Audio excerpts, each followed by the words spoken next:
Hey guys, welcome back to Small Screen Shakedown. Today we'll talk about 10 cartoons that are iconic legends. Let's head into it. Number 10. King of the Hill. Most cartoons are like sugar rushes. They are bright and colorful, and the characters are loud and dynamic. That's not the case with King of the Hill. It's maybe the most relaxed cartoon ever. The characters talk quietly and slowly. The animation is simplistic and far from neon. None of that matters though. It's basically just a really good sitcom that happens to be a cartoon. They could have made it live action, but didn't, and that's kind of fascinating. Number 9. Adventure Time. The rise of Adventure Time came slowly. First, it was just a little weird cartoon about a boy and his talking dog going on adventures. Then it started to grow. A world was built. It became the number 1, hey, adults can like this show too, cartoon of its era. After all, how many cartoons for kids feature a vampire doing a cover of a Mitski song? Number 8. Archer. The folks behind Archer started off with a couple of Adult Swim outings in C-Lab 2021 and Frisky Dingo. Those set the table for Archer, which took them into the stratosphere. It began life as a raunchy James Bond parody, but it emerged into so much more by becoming whatever it felt like. The show changed genres. It went to space. Through it all, Sterling Archer has remained an endlessly quotable character, with his voice burned into our brain thanks to the work of H. John Benjamin. Number 7. Rocko's Modern Life. This is the best of all Nickelodeon cartoons. It pushed the envelope without going as far as, say, Ren and Stimpy, which too often became a gross-out show. Rocko's Modern Life wasn't that, and it also had more real storylines in it. There was satire and cleverness. Rocko was a wallaby, but he was also an everyman. Rocko's Modern Life was a safe stepping stone for kids into a more mature comedy. It also has an incredible theme song.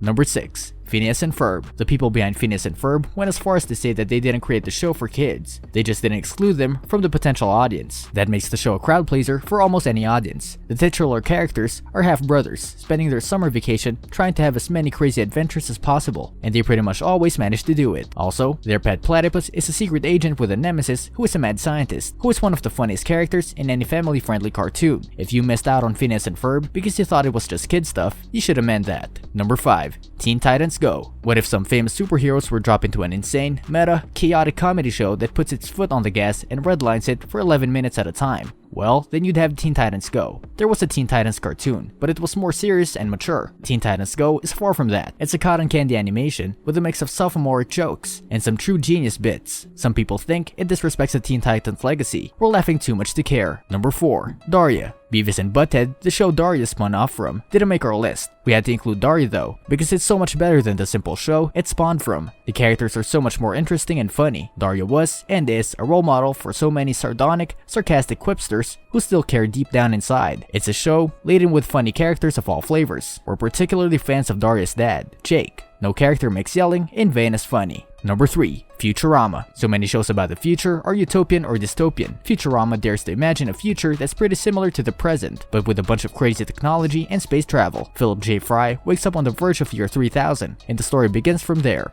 He befriends robots and aliens and mutants. Futurama, in addition to looking great, is hilarious. The show is filled with classic characters like Bender, Zoidberg, and of course, Scruffy the janitor. Number 2. The Simpsons. Many believe it to be the running for the best show ever. The first 9 seasons of The Simpsons are as good as anything for sure, but then the show's quality started to really decrease. Homer Simpson is the best character in the history of television. Overall, it's a legendary cartoon series. But number 1 is a different one. Number 1. Family Guy. This was the most obvious choice. You start with Family Guy, and you go from there. Some people are down on Family Guy, and it's go for broke. Anything for a laugh style. Even some other shows on this list have poked fun at it. However, even if you don't like the Griffin family or the other denizens of Quahog, you have to admit that every now and then, the show stumbles on a great joke. Plus, a show once cancelled has now run for 18 seasons and over 330 episodes. This makes it easily the best show of all time, and it features the by far best character ever seen on television, Peter Griffin. What do you think about these cartoons? Do you agree that they're iconic legends? Let us know in the comment section. This brings us to the end of our video. I hope you enjoyed it. Hit like if you did, and don't forget to subscribe to our channel so that you don't miss any of our videos in the future. Also, watch the 2 videos that are on your screen because I'm sure you'll love them. With that, I'll see you in the next video.